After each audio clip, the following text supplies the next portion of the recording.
मुख्यमंत्री देवेंद्र फडणवीस यांच्या हस्ते आज नांदेड मुंबई वंदे भारत एक्सप्रेसचे ऑनलाईन हिरवी झेंडी दाखवून उद्घाटन झाले।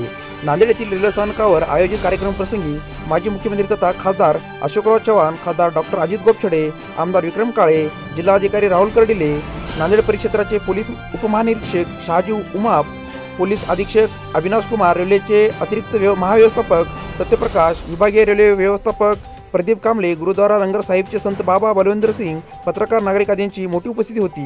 यावेळी नांदेड रेल्वे स्थानकावर उपस्थित नागरिक व प्रवाशांमध्ये आनंद व उत्साहाचे वातावरण होते। पाहूया हा सविस्तर रिपोर्ट।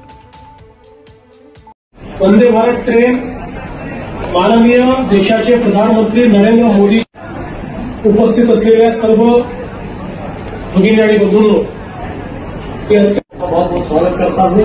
और इसी तरह से हमारी वंदे भारत की यात्रा माननीय प्रधानमंत्री जी उल्लेख विक्रम काळेंनी विकास पुरुषाचा केलाय, त्याच्या पाठीमागे त्यांचं समर्पण आहे, त्याच्या पाठीमागे त्यांचा त्याग आहे, त्यांनी दिलेली